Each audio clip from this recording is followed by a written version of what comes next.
Lord, ஹல்லேலூயா. கிறிஸ்துவுக்குள் பிரியமானவர்களே, இந்த அருமையான காலை வேளையிலும் தேவ சமூகத்துக்கு வந்த உங்கள் ஒவ்வொருவரையும் இயேசுவின் இணையற்ற நாமத்தினாலே அன்பின் வாழ்த்துக்கள். இந்த ஓய்வு நாளிலும் தேவ சமூகத்துக்கு வந்திருக்கீங்க. தேவனாகிய கர்த்தர் உங்களை ஆசீர்வதிப்பார். இப்பொழுதும் தேவ செய்திக்கு முன்பதாக கண்களை மூடி நாம் ஜெபிப்போம். ஸ்தோத்திரம் ஏசப்பா, உம்மை துதிக்கிறோம் ஆண்டவரே. ஜீவனுள்ள நல்ல பிதாவே, இந்த அருமையான தருணத்தில் வந்த ஒவ்வொரு பிள்ளைகளையும் நீர் ஆசீர்வதிப்பீராக. உம்முடைய கரம் கூடவே இருக்கட்டும். நன்மையினால் நிரப்புங்க. ஒவ்வொரு நாளும் ஆண்டவரே அப்பா, உம்முடைய பிள்ளைகள் கேட்கிற வார்த்தைகளை ஆண்டவரே நீர் ஆசீர்வதித்து தருவீராக. ஏசப்பா, இந்த வார்த்தைக்கு விரோதமாக எழுந்திருக்கிற எல்லா மாம்ச கிரியைகளையும் எல்லா பிசாசின் தடைகளையும் இயேசுவின் நாமத்தினால் அடியேன் சபித்து கட்டுகிறேன். தெய்வீக கரத்தினால மூடி மறைத்துக்கொள்ளும். தொடர்ந்து வழி நடத்தும். ஆசீர்வதியும். இயேசுவின் நாமத்திலே ஜெபிக்கிறோம் நல்ல பிதாவே, ஆமேன், ஆமேன். ஹல்லேலூயா. கர்த்தர் நல்லவர், அவர் கிருபை என்றும் உள்ளது. பாருங்க, இந்த நாட்களில் நம்ம லெந்து நாட்கள் போய் கொண்டிருக்கிறது. நம்ம உபவாசத்தோடு நம்ம கடந்து போகிறோம். சபையாய் ஜெபித்து கொண்டிருக்கிறோம். தேவனுடைய கிருபையினால ஆண்டவர் நேர்த்தியாய் எல்லாவற்றையும் நடத்துகிறார். ஆமேன், ஹல்லேலூயா. பாருங்கள், நாட்களை நீங்கள் விசேஷித்துக் கொள்ளுங்க. இந்த நாள் நம்ம எல்லோரும் சேர்ந்து ஜெபிக்கும்போது கர்த்தர் எல்லா தடைகளையும் எடுத்து போட்டு நம்மை ஆசீர்வதிப்பார். ஆமென், ஹல்லேலூயா. ஸோ இன்று முதல் நாம் ஜெபிக்க போகிற ஒவ்வொரு நாள் ஜெபத்தையும் கர்த்தர் கேட்பார். நீங்கள் ஃப்ரீயாக இருந்தீங்கன்னா கண்டிப்பாக சபைக்கு வாங்க. இந்த நாளில் 6 மணி அளவில் நமக்கு ஜெபம் ஆரம்பிக்கப்படும். 1 hour நம்ம எல்லாரும் சேர்ந்து ஜெபிப்போம். கர்த்தர் பெரிய காரியங்களை செய்வார். சரிங்களா? சரி, இந்த நாளிலும் தேவனாகிய கர்த்தர் நம்மோடு பேசுகிற வார்த்தைகளுக்கு நேராக நம்முடைய கவனத்தை திருப்பலாம். மத்தேயு 24 அதிகாரம் 35 வசனத்தை நாம் வாசிப்போம். வானமும் பூமியும் ஒழிந்து போம், என் வார்த்தைகளோ ஒழிந்து போவதில்லை. ஆமென், ஹல்லேலூயா. தேவனாகிய கர்த்தர் இந்த நேரத்தில் சொல்லுகிற வார்த்தை பார்க்கிறோம். வானமும் பூமியும் ஒழிந்து போனாலும் என் தேவனாகிய கர்த்தருடைய வார்த்தை ஒழிந்து போவதில்லை. ஆமென், ஹல்லேலூயா. வார்த்தை ரொம்ப அவசியம். வார்த்தை ரொம்ப அவசியம். என் ரட்சகர் தம்முடைய வார்த்தையினாலே எல்லாவற்றையும் நிலைப்படுத்துகிற தேவனாக இருக்கிறார். ஆமென், ஹல்லேலூயா. ஒழுங்கினமா இருந்த இந்த பூமியை கர்த்தர் தாமே வெளிச்சம் உண்டாக கடவுது என்றார். ஒழுங்கினத்தை எல்லாவற்றையும் மாற்றினார். இந்த உலகத்தில் வெளிச்சத்தை கொண்டு வந்தார். சூழ்நிலைகளை மாற்றினார். அவருடைய ஒவ்வொரு வார்த்தைகளும் ஒவ்வொரு கிரியைகளை உருவாக்கியது, ஒவ்வொரு காரியத்தை உருவாக்கியது. ஆமென், ஹல்லேலூயா. அப்படிப்பட்ட தேவன் இந்த நாட்களில் நம்மளோடு இந்த வசனத்தோடு பேசுகிறார்னா அவருடைய வார்த்தையை நமக்கு அனுப்பி அந்த வார்த்தையினால நம்மை ஆசீர்வதிக்கிற தேவனாய் இருக்கிறார். ஆமென், ஹல்லேலூயா. ஸோ எப்பேற்பட்ட வார்த்தை தெரியுமா? 1 பேதுரு 1 அதிகாரம் 25 வசனத்தில் வாசிக்கிறோம். கர்த்தருடைய வசனமோ என்றென்றைக்கும் நிலைத்திருக்கும். ஆமென், ஹல்லேலூயா. என்றென்றைக்கும் நிலைத்திருக்கும். மாறி போகவே போகாது. இப்போ பாருங்களேன், மனுஷர்கள் நமக்கு ஒரு வார்த்தை கொடுக்குறாங்க. நான் கண்டிப்பாக உங்களுக்கு இந்த வார்த்தையை நான் செய்து முடிக்கிறேன், இந்த காரியத்தை நான் செய்து முடிக்கிறேன், உங்களுக்கு நன்மையான காரியத்தை நான் செய்கிறேன்னு வாக்கு கொடுப்பாங்க. ஆனால் கொடுத்த வாக்கை இதுவரைக்கும் நிறைவேற்றிருக்கிறாங்கன்னா இல்லை. எப்படியோ பாருங்க, கொடுத்த வார்த்தை 10 வார்த்தை கொடுத்துருந்தாங்கன்னா எப்படியும் அதுக்கு பாதி நிறைவேற்ற மாட்டாங்க. ஆனால் தேவனாகிய கர்த்தர் நமக்கு ஒரு வாக்கு கொடுத்தா, ஒரு வார்த்தை கொடுத்தா, அந்த வாக்கு தத்தங்களையும் வார்த்தைகளையும் கர்த்தர் நிறைவேற்ற வல்லவராக இருக்கிறார். ஆமென், ஹல்லேலூயா. தேவனாகிய கர்த்தருடைய வார்த்தை எப்படி நம்ம கிட்ட வருது தெரியுமா? அது பயங்கரமான வல்லமுள்ள அக்கினியாய் நம்ம இடத்துல வருகிறது. அது மாத்திரம் இல்லை, பரிசுத்தத்தோடு அது நம்ம இடத்துல வந்து கிரியைகளை உருவாக்குகிறதா இருக்கிறது. வாசிக்கலாம். 1 தெசலோனிக்கர் 1 அதிகாரம் 5 வசனத்தை நாம் வாசிப்போம். எங்கள் சுவிசேஷம் உங்களிடத்தில் வசனத்தோட மாத்திரமல்ல, வல்லமையோடும் பரிசுத்த ஆவியோடும் முழு லட்சத்தோடும் வந்தது. ஆமென், ஹல்லேலூயா. எப்படி வந்து தெரியுமா? தேவனுடைய வார்த்தை வல்லமையோடு வருகிறது. அதுதான் ஒழுங்கினமானதை கர்த்தர் ஒழுங்குபடுத்துகிற தேவன் அல்லவா? இந்த வானத்தையும் பூமியும் கர்த்தர் படைத்த ஆச்சரியமான தேவன் அல்லவா? எல்லாவற்றையும் உருவாக்குகிறார். எல்லாம் அழிந்தாலும் அவர் வார்த்தை அழியாது. அவர் வார்த்தை நிறைவேற்றும். அவர் வார்த்தை உருவாக்குகிறதா இருக்கிறது. ஆமென், ஹல்லேலூயா. நம்ம கிட்ட வரும்பொழுது எப்படி வருகிறதுனா வல்லமையாய் வருகிறது. கிரியைகளை உருவாக்கிட்டு தான் அது மேலே போகுமே. ஹல்லேலூயா. தான் தேவனாகிய கர்த்தர் அனுப்பின வார்த்தை வெறுமையாய் அது மேலே போகாது. அது அனுப்பின வேலையை முடித்துட்டு தான் அது மேலே போகும். ஆமென், ஹல்லேலூயா. பரிசுத்தமாயும் முழு நிச்சயமாயும் அது நம்ம இடத்துல வருகிறது. ஆமென், ஹல்லேலூயா. மனுஷனுடைய வார்த்தைகள் நிச்சயமற்றது. பாருங்க, நம்ம சொல்றோம்ல, மனுஷன் வார்த்தை கொடுத்தாங்கன்னா இந்த வார்த்தையெல்லாம் தண்ணியில் எழுதி வைங்க அப்படின்னு சொல்லுவோம் பார்த்தீங்களா? ஏன்னா அது வந்து அடிச்சுட்டு போயிடும் அலைகள்லாம். ஸோ அந்த மாதிரி மனுஷனுடைய வார்த்தைகள். ஆனால் தேவ வார்த்தைகள் அப்படி இல்லை, முழு நிச்சயமானது. இந்த வார்த்தையை நம்பி நம்ம வாழ்க்கையில் என்ன முடிவு வேணாலும் எடுக்கலாம். எல்லாவற்றையும் கர்த்தர் மாற்றக்கூடியவர், அற்புதமாய் காரியங்களை நடத்தக்கூடியவர். அப்படிதான் வேதாகமத்தில் பழைய ஏற்பாட்டு காலத்திலேருந்து புதிய ஏற்பாடு வரைக்கும் நம்ம பார்க்குறோம். இன்று நாள் வரைக்கும் தேவனுடைய வார்த்தைகள் நிறைய காரியத்தை உருவாக்கி கொண்டே இருக்கிறது. ஆமென், ஹல்லேலூயா. இஸ்ரவேல் ஜனங்கள் அடிமைத்தனத்தில் இருக்கும்போது அவர்கள் வெளியே கொண்டு வந்தும் தேவனுடைய வார்த்தை தான். அந்த வார்த்தை வார்த்தை அடிமைதனத்தில் இருக்கிறவர்களை விடுதலையாக்கினார். சிறையிருப்பிலிருந்து கர்த்தர் விடுதலையாக்கினார், அவர்களை வழி நடத்தினார். ஆமென், அல்லேலூயா. கடினமான பார்வோனுடைய இருதயத்தை கர்த்தருடைய வார்த்தை உடைத்தது. அந்த இருதயம் உடைக்கப்பட்டு அவர்கள் ஜனங்கள் எல்லாம் வெளியே வந்தார்கள். அற்புதமான காட்சிகளை கர்த்தர் அவருடைய வார்த்தையினாலே நிறைவேற்றினார். ஆமென், அல்லேலூயா. சோ இஸ்ரவேல் ஜனங்களுக்கு மத்தியில தேவன் அநேக அற்புதங்களை செய்த தேவனாக இருக்கிறார். ஆமென். எப்பேற்பட்ட இருதயத்தையும் அவர் உடைப்பார், எப்பேற்பட்ட கற்பாறை போன்ற உள்ளங்களையும் அவர் உடைக்க வல்லமுள்ள தேவனாக இருக்கிறார். நம்ம அதுதான் வசனத்துல வாசிக்கிறோம். எரேமியா 23 அதிகாரம் 29 வசனத்துல நம்ம வாசிக்கிறோம், என் வார்த்தை அக்கினியைப் போலும் கண்மலை நொறுக்கும் சம்மட்டியைப் போலும் இருக்கிறதல்லவோ. ஆமென், ஹல்லேலூயா. அக்கினியை போலவும் ஒரு வார்த்தை வரும்போது அது மனுஷனை எரித்திடும். அந்த காரியங்கள் எல்லாம் எரித்திடும், ஒன்றுமில்லாமல் போகும். எதிரடையா என்ன இருந்தாலும் அது எரிக்கக்கூடியதா இருக்கிறது, அக்கினியா கடந்து வரக்கூடியதா இருக்குது. அடுத்து சொல்லுகிறது, சம்மட்டியை போல கண்மலை நொறுக்கும் சம்மட்டி. சம்மட்டினா போட்டு எவ்வளோ பெரிய பெரிய கல் பாறைகளாக இருந்தாலும் நம்ம எப்படி போட்டு அடித்து அதை உடைக்கிறோமோ அந்த மாதிரி கர்த்தருடைய வார்த்தை வந்தவுடனே முன்பதாக இருக்கிற கண்மலை உடையும். அப்படின்னா என்ன தெரியுமா? நம்மளை சுற்றி இருக்கிற இருதய கடினம் உள்ள ஜனங்கள், ஒரு தாயா இருக்கலாம், தகப்பனா இருக்கலாம், சகோதரா இருக்கலாம், வேலை செய்கிற இடத்துல இருக்கிற எஜமானா இருக்கலாம், உங்களை வந்து துன்பப்படுத்துகிறவர்களாக இருக்கலாம். அவங்களுடைய இருதயம் எல்லாம் நீங்க என்ன சொன்னாலும் நம்மள கடினப்பட்டு இருக்கிறது. ரட்சகர் இருக்கிறார், அவர் உனக்காக ஜீவனை கொடுத்திருக்கிறார், நம்ம என்ன சொன்னாலும் ஒரு சில விதமான கடினமான ஒரு சூழ்நிலையில் இருப்பார்கள். அப்பேற்பட்டுடைய இருதயத்தை கர்த்தர் உடைப்பார். வசனம் சொல்லுது, சம்மட்டியை போல அவருடைய வார்த்தை அடிச்ச உடனே அந்த பிளக்கத்தக்கதாக, இருதயங்கள் உடைக்கத்தக்கதாக, சூழ்நிலைகளை மாற்றத்தக்கதாக கர்த்தர் செய்வார். ஆமென், அல்லேலூயா. என் தேவன் நல்லவர். இந்த வார்த்தையை நம்புங்க. ஆமென். எத்தனை மனுஷனுடைய வார்த்தையை நம்புறோம், எவ்வளோ பணம் செலவு பண்ணியிருப்போம், எவ்வளோ டைம் ஸ்பெண்ட் பண்ணியிருப்போம், எவ்வளோ வார்த்தைகளை நம்பி அவங்க கூடலாம் நீங்கள் போயிருப்பீங்க. ஆனால் ஒரு நாள் எல்லாம் விட்டுட்டு போனதுக்கப்புறம், வெறுமையானதுக்கப்புறம் இப்படி திரும்பி வருகிறோமே பாருங்க. மனுஷனை நம்புவதை விட்டு தேவன் பேரில், சத்தியத்தின் பேரில் நீங்கள் நிலைத்திருங்க. அவர் உங்களுக்கு வாக்கு கொடுத்தா எடுத்து நடத்துங்க. அவர் வாக்கு கொடுத்தா அடுத்து கடந்து போங்க. மனுஷன் சொல்லுவான், இந்த வார்த்தை நல்லா இல்லை, இது வேணாம், இது செய்யாதனுவான். ஆனால் கர்த்தர் அதை செய்யினா நீங்கள் செய்யணும். ஆமென், ஹல்லேலூயா. மனுஷ வார்த்தைகளை பிடித்து கொண்டிருக்கிறோம். மனுஷங்கிட்ட போய் நல்ல சஜஷன் கேட்குறோம். அவங்க சொல்றதெல்லாம் கரெக்ட் நம்ம நினைக்கிறோம். ஏன்னா அவங்க நம்ம கண்ணு முன்னாடி இருக்காங்க, அதனால அவங்க சொல்றதெல்லாம் கேட்குறோம். ஹல்லேலூயா.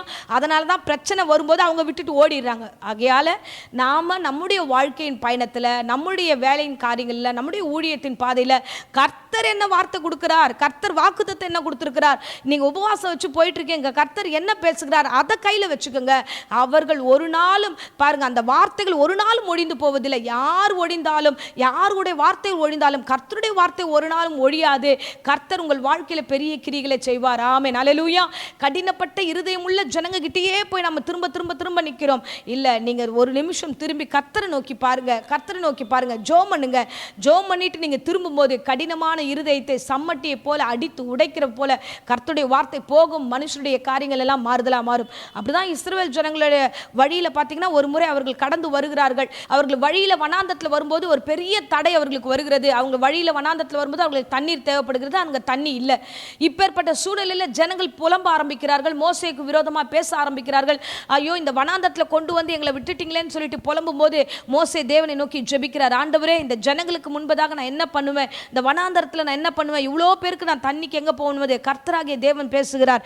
யாத்திராகம் 17 அதிகாரம் 6 வசனத்தில் நம்ம வாசிக்கிறோம், அங்கே ஓரேபிலே நான் உனக்கு முன்பாக கண்மலையின் மேல் நிற்பேன், நீ அந்த கண்மலையை அடி, அப்பொழுது ஜனங்கள் குடிக்க அதிலிருந்து தண்ணீர் புறப்படும் என்றார்.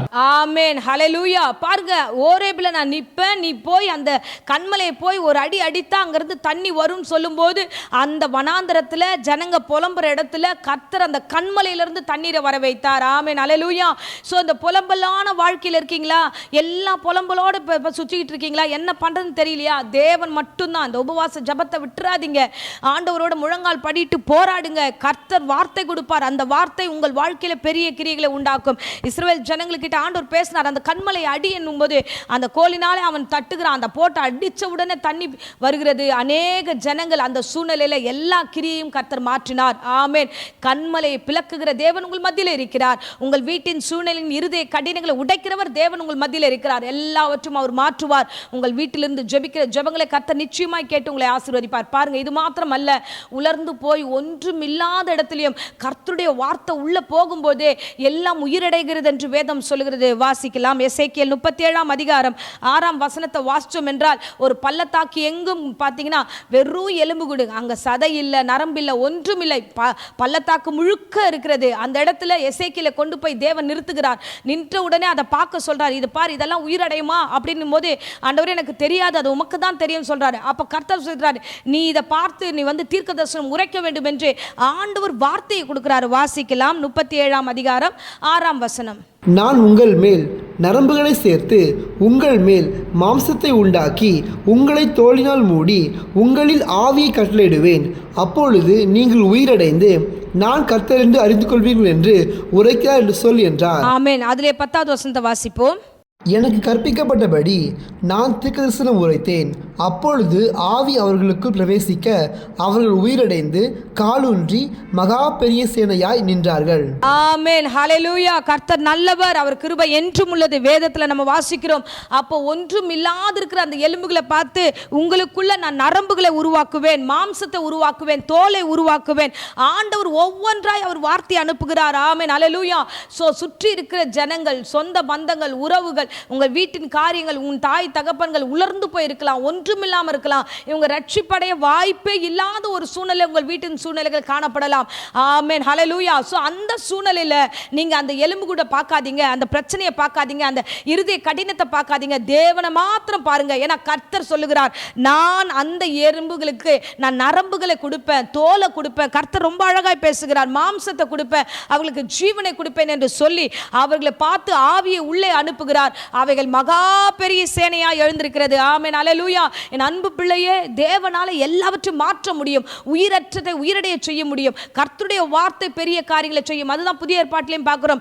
மரித்து போய் 4 நாட்கள் ஆன லாசருவை பார்த்து கர்த்தர் சொன்னார், லாசருவே நீ வெளியே வா அப்படின்னு சொன்ன ஒரே வார்த்தையில அவன் உயிரோடு வெளியே வந்தான். ஹல்லேலூயா. மாம்சம் எப்படின்னா அழுகி போய் 4 நாள் ஆயிருக்குது. ஆனா அதிலேயும் கர்த்தர் ஒரு வார்த்தை கொடுத்து உயிரடை செய்தார். தேவனாகிய கர்த்தர் உயிரடைய செய்கிறவர். அவருடைய வார்த்தை காரியங்களை உயிரடை செய்யும். ஆமென். அல்லேலூயா. அதுதான் இந்த எசேக்கியேல்ல வாசிக்கிறோம் பாருங்க.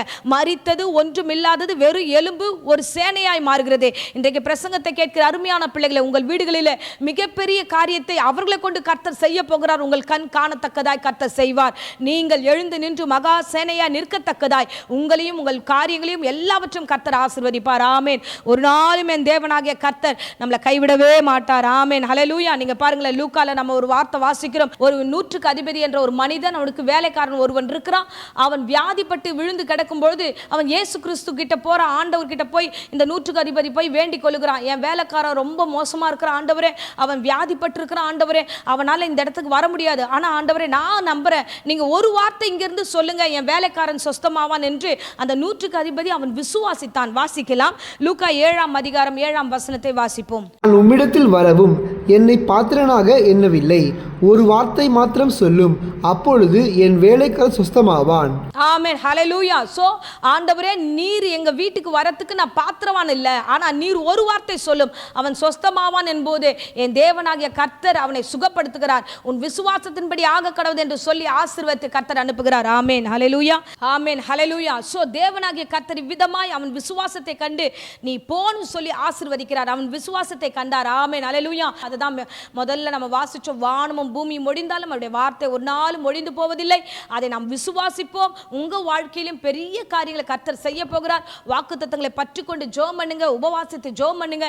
என் தேவனாகிய கர்த்தர் பெரிய காரியங்களை செய்வார். ஆமென். இப்பொழுது மடியேன் உங்களுக்காக ஜெபிக்கிறேன். இருந்த இடங்களில் கண்களை மூடி நாம் ஜெபிப்போம். ஸ்தோத்திரம் ஏசப்பா, இந்த அருமையான தருணத்துக்காய் ஸ்தோத்திரம். நீர் கொடுத்த வார்த்தைக்காக நன்றி ஆண்டவரே. உம்முடைய வார்த்தைகள் ஒரு நாளும் எங்கள் மத்தியில் ஒழிந்து போவதில்லை.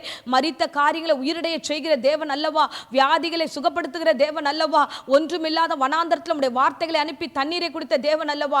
அப்பா, நீர் எத்தனை மகிமையான தேவன் அப்பா. உம்முடைய வார்த்தையினால ஒழுங்கினமான இந்த உலகத்தை ஒழுங்காய் மாற்றினவர். அப்படியே இந்த பிரசங்கத்தை கேட்ட ஒவ்வொரு பிள்ளைகளுடைய வாழ்க்கையிலும் எல்லா காரியத்திலும் அற்புதம் செய்து உம்முடைய வார்த்தைகள் ஆமென்றும் ஆமென் என்றும் உள்ளதென்று வேதம் சொல்லுகிறது. அப்படியே ஆசீர்வதியும். இந்த வேளையிலும் கர்த்தாவே, வியாதியோடு பலவீனத்தோடு சுகவீனத்தோடு யாராகிலும் இந்த பிரசங்கத்தை கேட்டுக்கொண்டிருந்தா பூரண சுகத்தையும் ஆரோக்கியத்தையும் கர்த்தர் கட்டளையிட்டு ஆசீர்வதித்து வழிநடத்தும். என் தேவன் தாமே பொறுப்பெடுத்துக்கொள்ளும். உபவாசத்தோடு ஜெபிக்கிற எல்லா ஜெபத்துக்கும் பிள்ளைகளுக்கு பதிலை கொடுத்து வழி நடத்தும்.